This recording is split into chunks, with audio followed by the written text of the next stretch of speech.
Thanks for joining us today. I'm so glad you're here. We're so lucky that we have David Less, known as Shahabuddin, with us today. And he's from Rising Tide International and works tirelessly to create more peace on this planet, specifically in the Middle East. Welcome, David. I know you have a lot more to share than that. I'd love to have you share a little bit more about the work you do. Surely. Well, first of all, greetings, everybody. I'm delighted to be here. The first feast that I did, I think, was 15 years ago when our dear Valerie was setting it up, had this wild idea, and here we are today. And now Sarah has taken on the burden.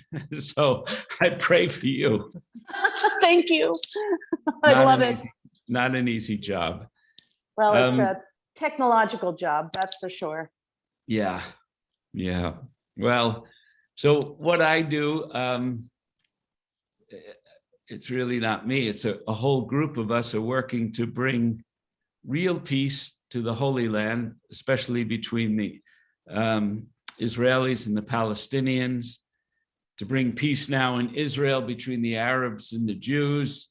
There was a lot of conflict there, but what we have done in the last 20 years is recognize that the contact hypothesis works. And what does that mean? If you bring people together, people who have reasons to not like each other but don't know each other, and if you bring them together, especially on a larger scale, wonderful things happen. So that's what we've been doing. And we've been working with many different organizations in the Holy Land, also with the governments, even though we are completely non-political. So that's the outer work. The inner work is to really establish a group of connected human beings throughout the world who know how to use the inner truth to bring about peace and harmony in a world that is quite chaotic. And so I have worked and have connected with shamans and holy people all over the world, a hidden network, not on Facebook, not online, some of them in the middle of jungles in different places, but all connecting with each other to bring more light, more consciousness to the planet.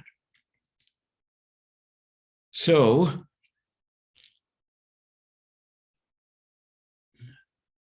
and about me, I'm just a regular guy, and I've just been fortunate. Things have come my way. I've had wonderful people, wonderful women and men to guide me. I've lived all over the world, and I'm not particularly attached to any religion or tradition, even though I certainly appreciate them when they're doing what they say they want to do, when it's about love. So yes. Today is interesting.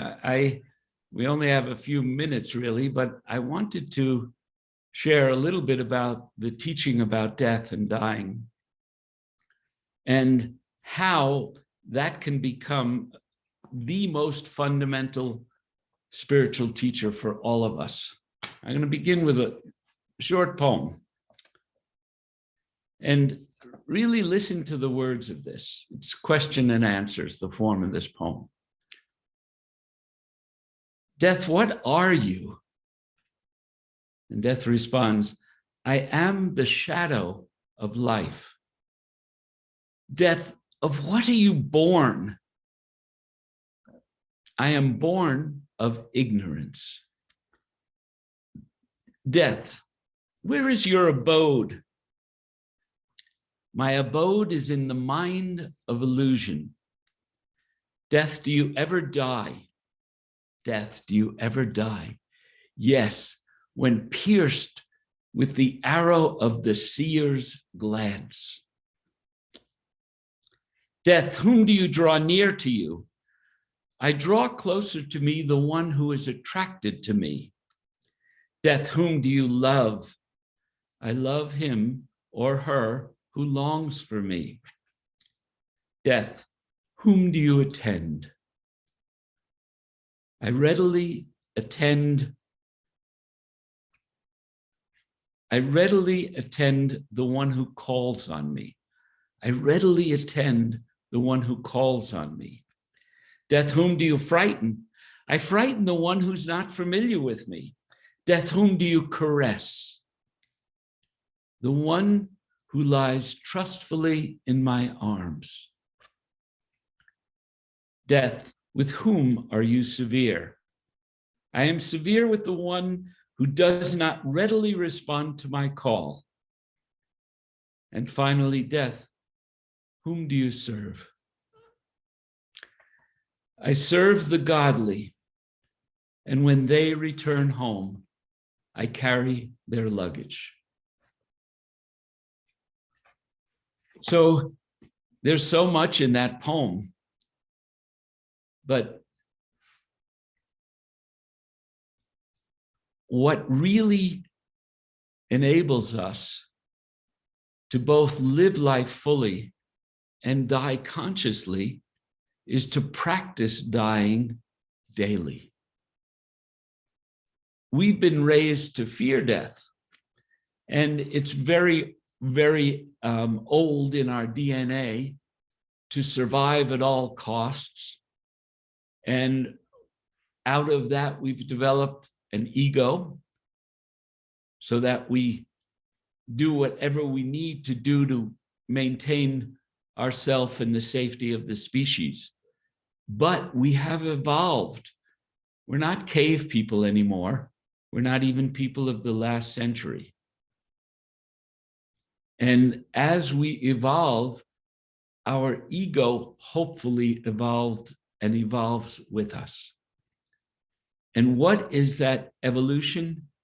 It is creating an inner sense of balance and a sense of harmony with the life around us, with our material life, and with the inner life. We spend so much time on the outer life. We spend so much time convincing ourselves that we have to do this, or gosh, if I don't have enough, I'm going to end up on the street, or something like that. Look, I've been on the street. It is what it is. It's all up to our consciousness. So I've been with mystics who have nothing, and you'd look at them and you'd think, who is this person? They're dressed in rags and so on, and yet they're really like an emperor in their being. They really have transcended the limited ego and experienced the infinite. That is possible for all of us.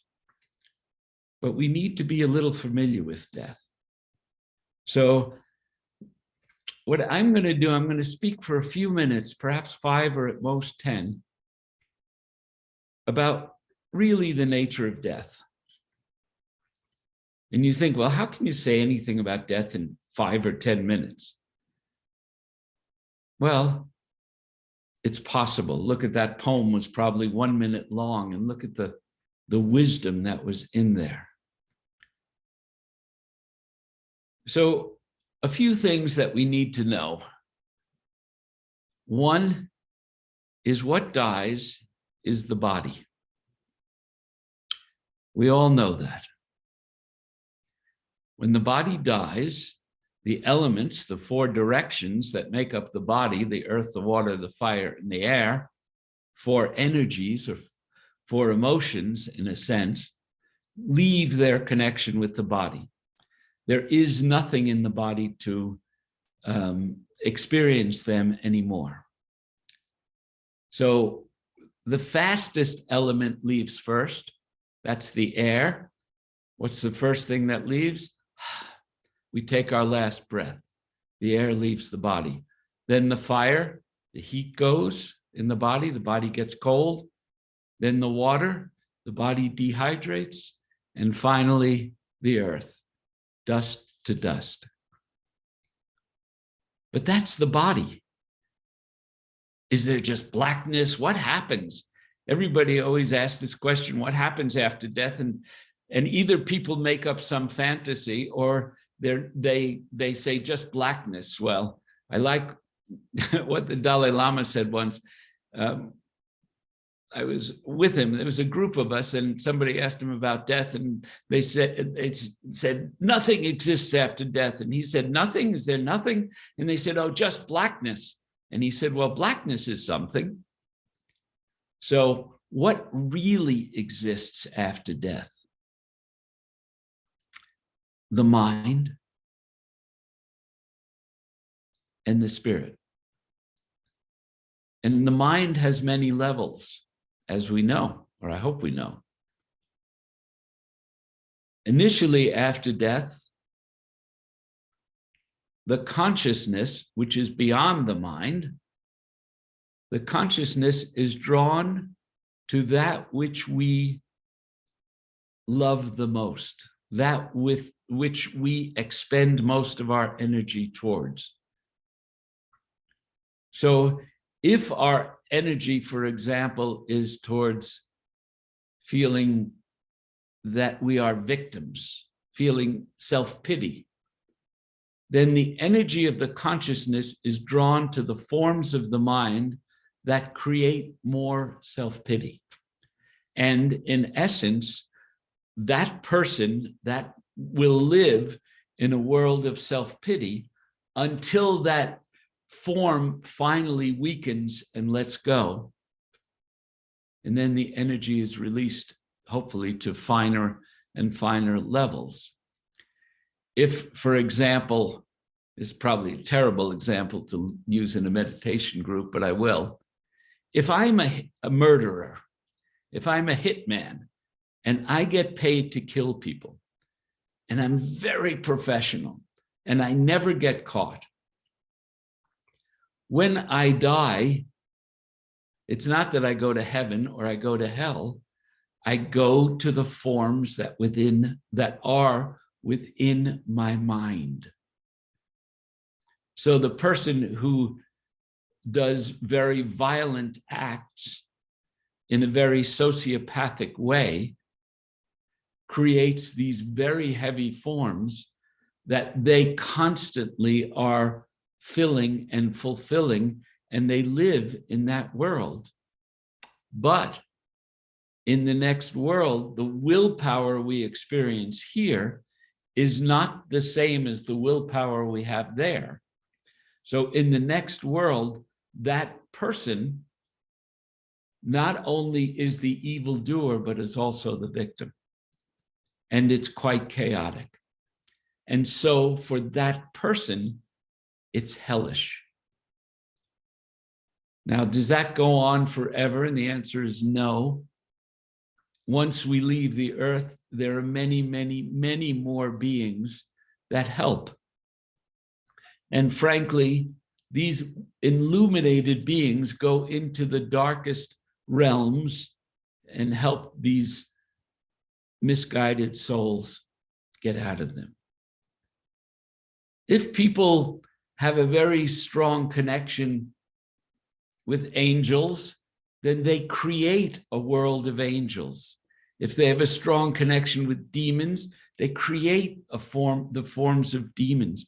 Wherever, as it says in the scripture, wherever your heart is, there your treasure is also. So what do we treasure on earth? Well, that's whatever it is we treasure, that's what we create. So for those who treasure their family, and they say, will I see my long departed mother? Sure you will. You'll create that action. You'll create that form. Is that any less genuine? No. It's love, it's real. But is it your mother? Is it the spirit of your mother? Not exactly, not exactly. We color things, let's say that. I hope this is not too shocking for you, but people don't really know. They don't speak from experience. And they create all kinds of different stories, collective stories, which is no more true than saying every human being is the same. Every human being's experience of life as earth is different. Why should we all go to the same heaven or the same hell? We go to our own stories, our own experiences. Does that last forever? No. We keep getting finer and finer and finer. As we get finer, we merge more and more. The walls of the ego diminish more and more. Then we begin to experience each other, really experience each other. Now, do you have to wait till you die? No. What can we do here to experience it? Well, we can listen to other people. We can be sympathetic. We can be tolerant. We can be loving. We can be open. We can be wise. And in that way, we begin to really experience other people. We experience beyond just our own self. And when we leave this body, our experience is broader. We're more open. That's why we meditate, because it opens us. It puts us in touch with stillness. And stillness is really, really critical. Now, this is not literally true, but for our minds, it's true. That which we call God is really infinite stillness. It doesn't know it exists. Existence hasn't occurred yet. It as an I hasn't occurred yet.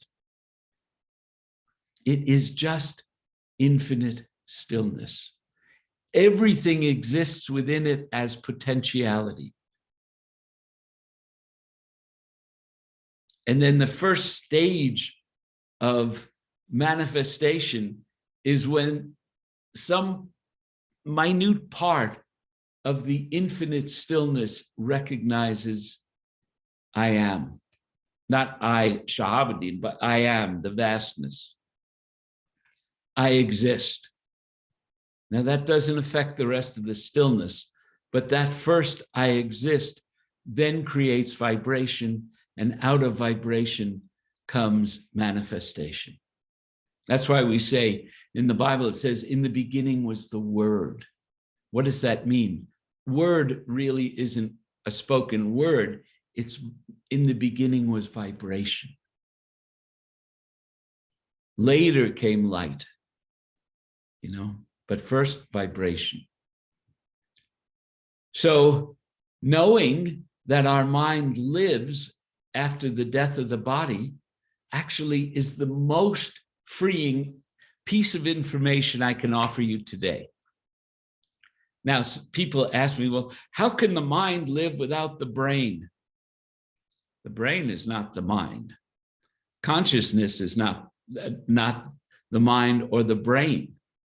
So the mind is extending energy through the brain, and the brain acts as a lens to focus that energy into forms that we can relate to. When we die, when we don't have the brain, certainly forms are flowing into each other. There's not that rigidness that we have when we're in the physical world. So in a sense, for many people, life after death is just a dream, but it's a dream that we don't awaken from. It's a continuous dream until the energy is dissipated.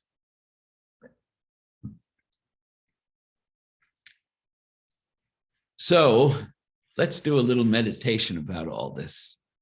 Let's see if we can get beyond our fears and our doubts.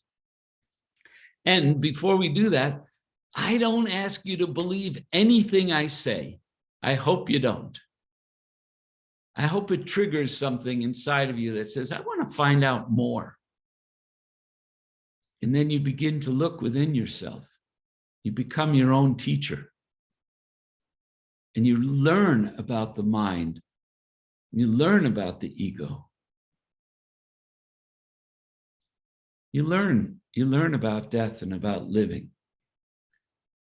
And then death becomes part of daily life. And that's not depressing, that's actually invigorating. Because life on earth is like a blink. It goes really quickly.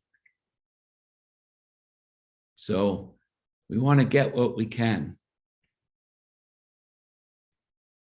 If we don't get it here, we'll get it in the afterlife, but why put off to tomorrow what we can do today, you know? So let's try this little meditation.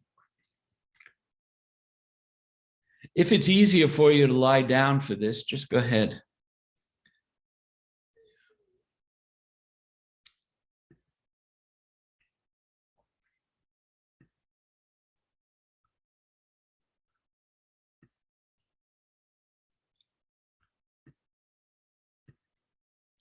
Just begin to breathe. Just begin to breathe. Breathe gently. Just watch your breath. Just observe your breath. I'm breathing in. I'm breathing out.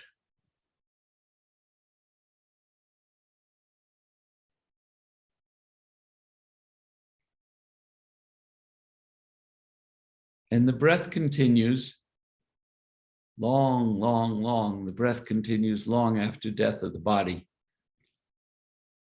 And if you don't believe that, just understand about all those dreams where you were suffocating.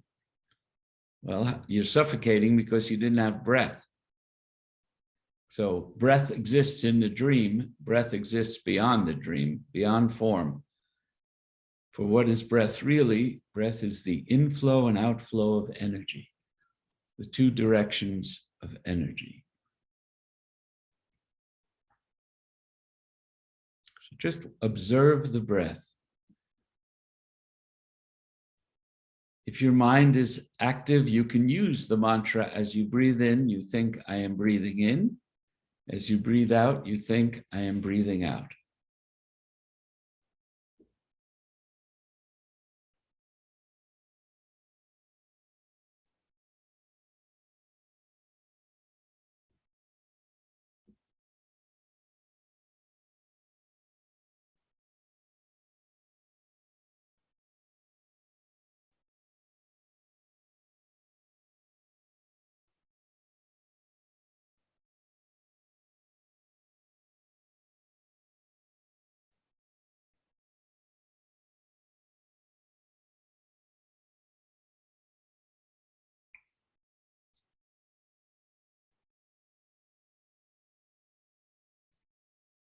Now imagine for a moment, we're just working with our imagination, so there's no cause for fear. Imagine this is the moment of our physical death.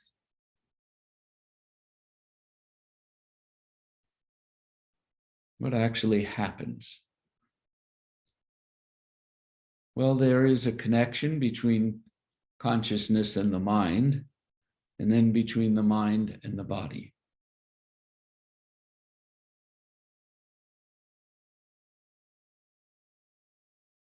But the body is actually quite a burden for the mind and consciousness. So we're going to release that burden now, just through your imagination. And we're going to exit the body, and we have some choices of where we can exit from. Don't decide yet. We can exit through the navel. We can exit through the heart. We can exit through the center of the forehead, or we can exit through the top of the head. For this meditation today, we're going to exit through the heart center in the center of the chest, just around the bottom of the breastbone. Just imagine that you're releasing the connection between the spirit and the mind and the physical body, and you're releasing it in this aura of love around the heart. And just let go of the connection with the body. You can imagine that the rest is kind of a gaseous substance that comes out of the heart. It's just imagination. Or you can just let it go. It's easier if you imagine your breath coming in and out of the heart center.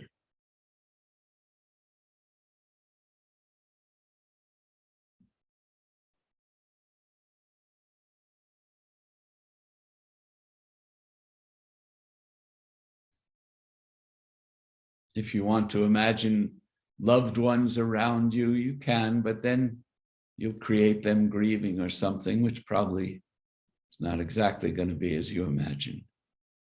Just imagine you're in a room filled with love, or in nature, even better, just feeling love. And the consciousness and the mind is exiting through the heart.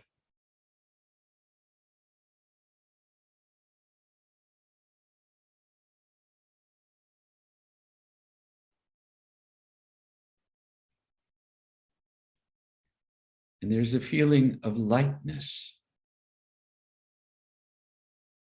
like you're not carrying the burden of the body. You're not using your energy to protect it anymore.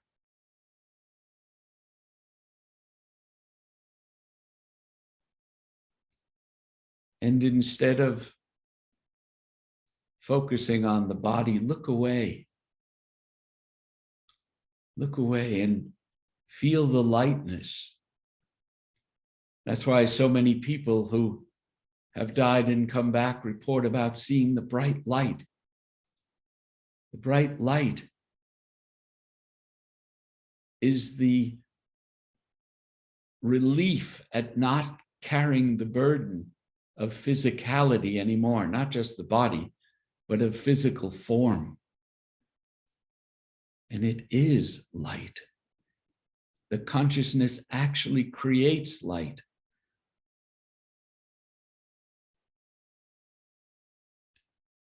And we can move towards that light. It's not separate from us, even though it appears to be.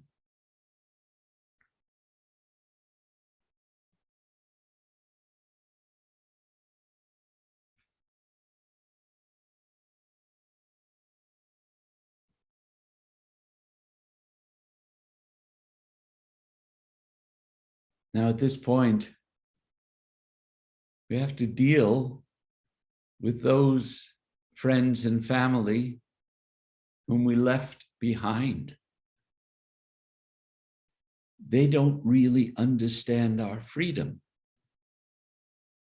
They're grieving their loss, which is natural, but we're not feeling lost. We're feeling lighter. And this can create confusion. So we want to focus away at this point from friends and family and focus on the feeling. It's a subtle emotion of feeling lighter, freer.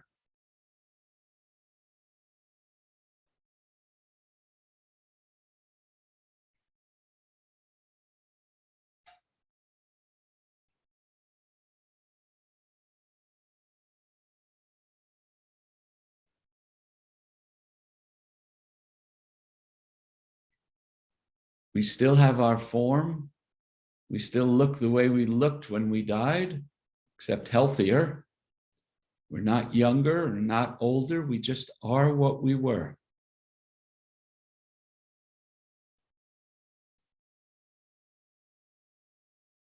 And we are born into a world that is formed by whatever was at the forefront of our minds when we died.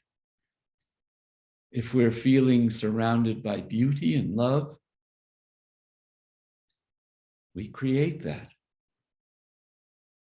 If we're surrounded by fear, darkness, confusion, unfortunately, that affects us. So let's all now imagine that we've died, and at the moment of our death, there was great beauty and even joy.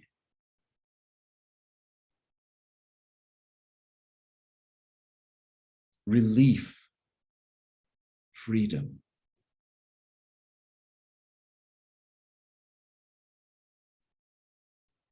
And what do we have to do at this moment of our passing? Lie back peacefully in the arms of death and let it carry us.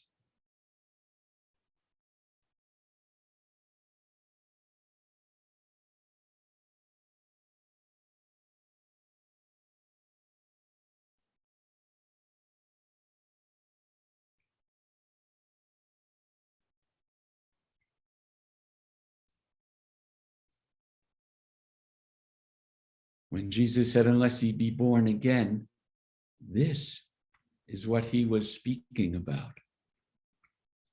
But we don't have to wait for physical death. We cannot be attached to all the needs of the world and be born into a world of much greater freedom and balance. And we can create that here, in our life here.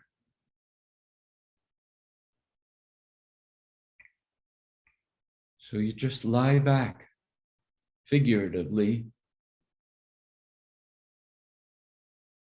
and allow your consciousness to carry you.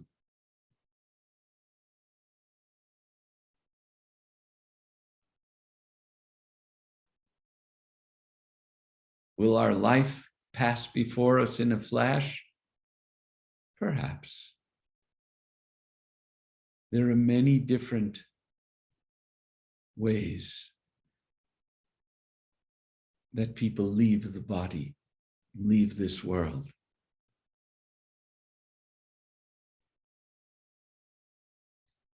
For those of you who have given birth, you know every birth is different. It's the same with death. Every death is different.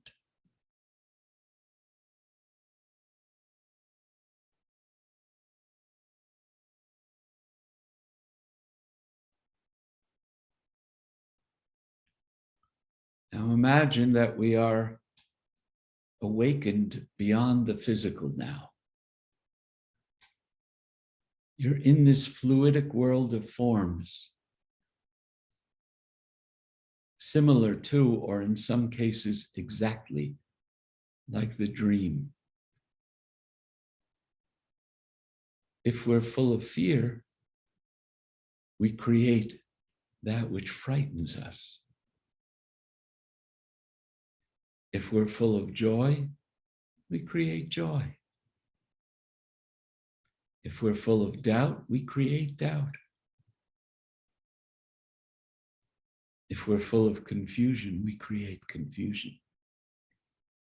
Many, many, many people die and don't realize they're dead.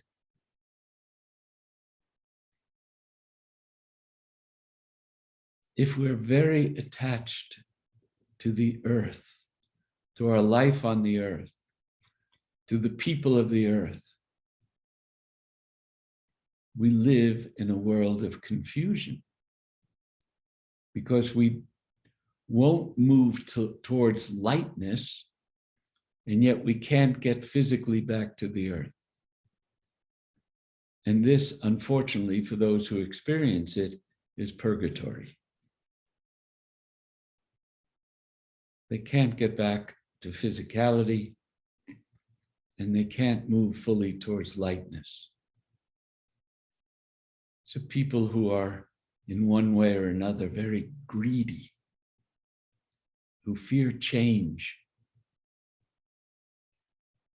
Sometimes it can be for an altruistic motive.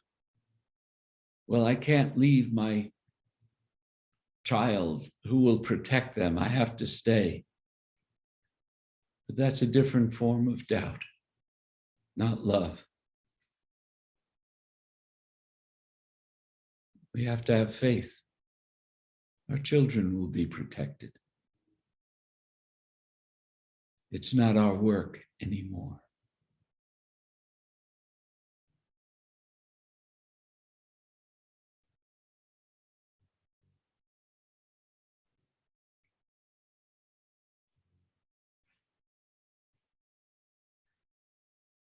So we're going to end this meditation in a moment. But before we do, just tell yourself, I'm going to remember this. I'm going to remember this moment.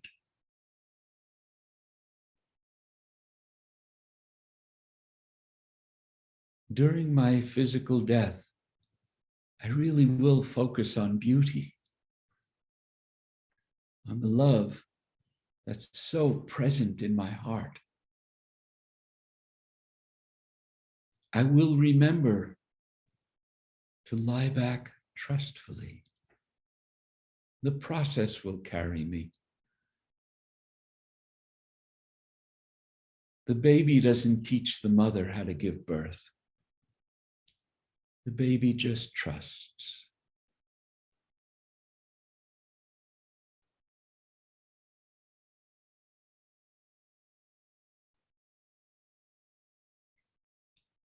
I'll end this with a little story.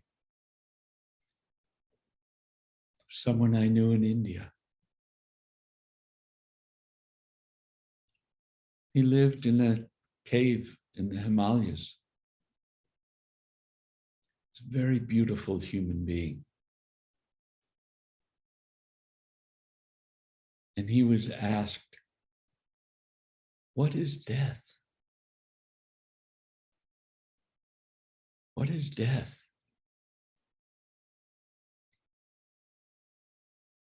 And he smiled and said,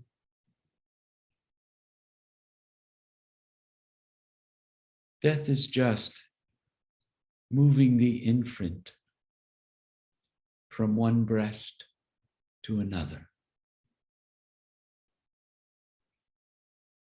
What did he mean? The milk, the nourishment is the same. It's just the form, the direction that changes.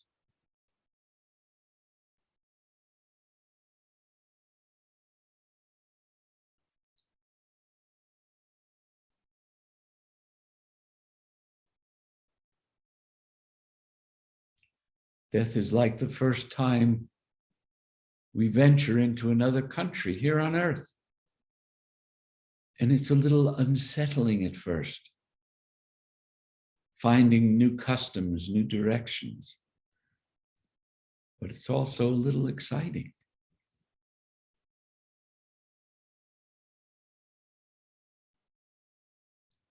So be thankful for our brief visit here to planet Earth.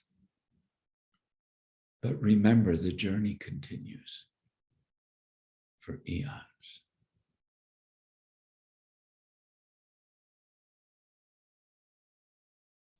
Ultimately, it is death that dies, not life. Ultimately, our concept of death dies.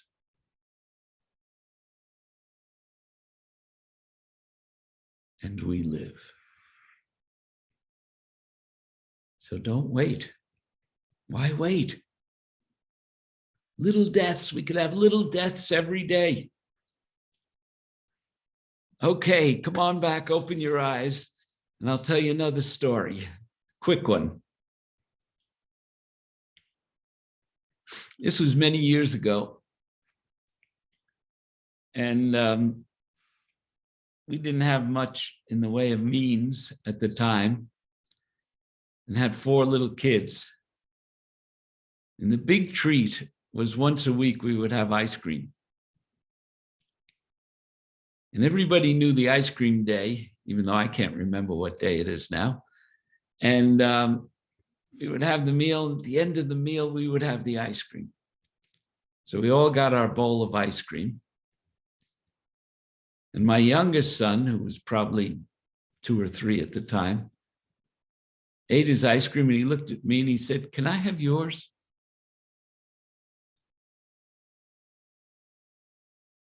What a dilemma.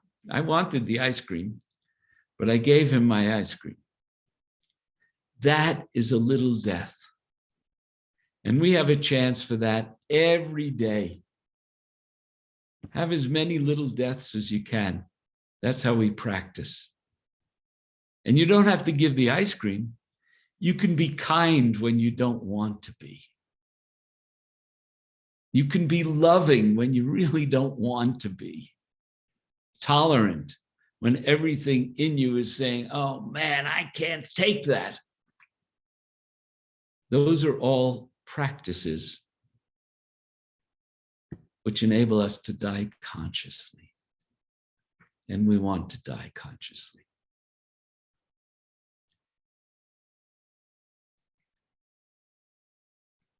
So one last thing. I'm not going to go into the endless questions about reincarnation and so on, which is just really misunderstood.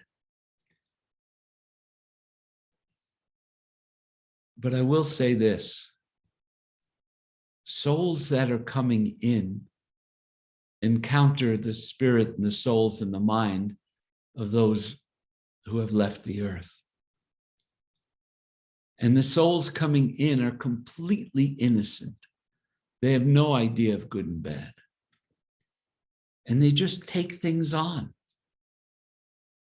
And they'll take things that are terrible because they have no idea what terrible is. And others will take things that are wonderful, or a mix of both. So if we really care about the planet and the future of humanity, we'll do our best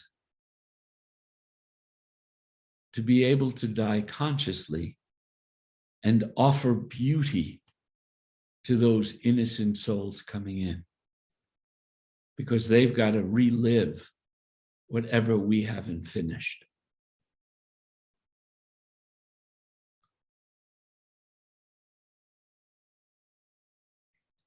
So it's true, the sins of the sons and the daughters are visited. The sins of the fathers and mothers are visited on the sons and the daughters.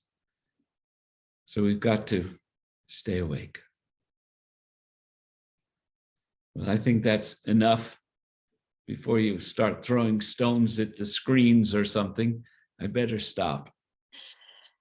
Well, thank you so much, David. Oh my goodness, what a brave and wonderful presentation, because obviously it's sometimes a taboo subject, so thank you for that.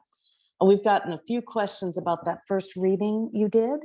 Yes. And could you share who it was by, and Sure, maybe even read it again if that feels... Yeah, I'll be happy to read it again. Okay. It's a poem that was offered by a great Sufi teacher, Inayat Khan, who lived 100 years ago. He died in 1927, I guess. And he was the first Sufi to come to the West. Most of the Sufis at that time were in the East. And he was a great musician. He traveled around and offered these deep teachings, incredibly deep teachings. So if you want to, there's a book called The Complete Sayings of Hazrat. Hazrat's a title, an honorific in the East.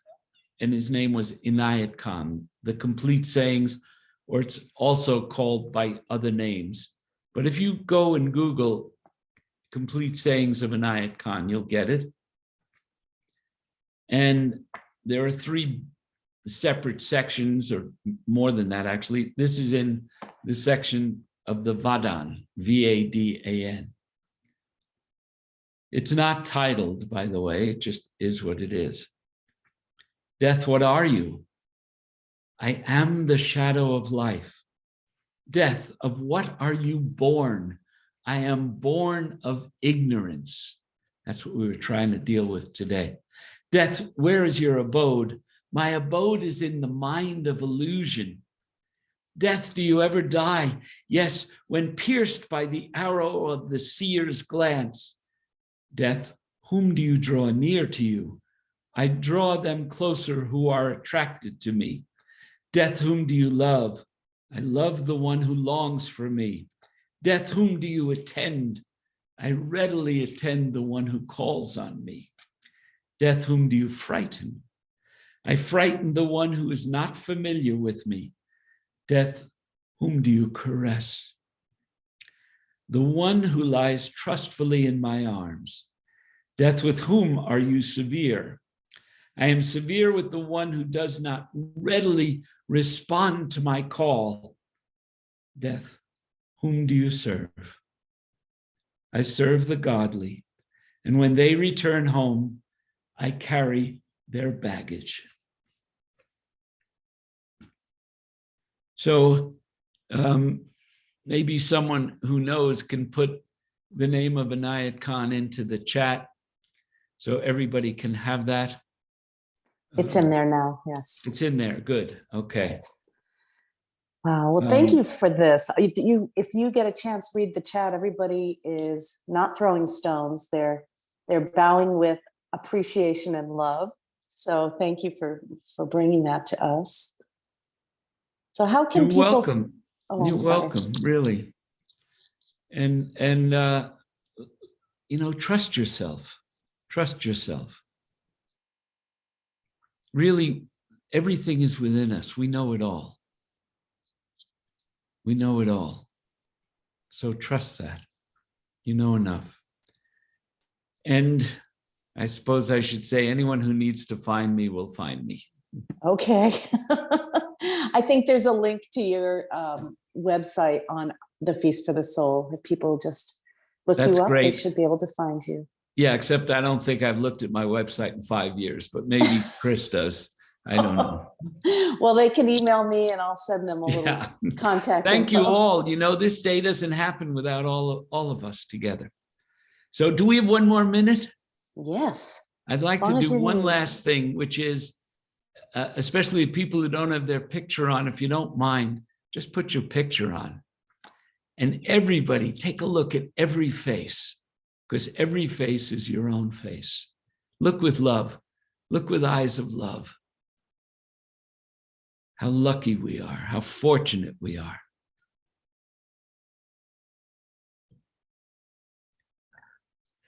And just glance and drink in, enjoy the beauty.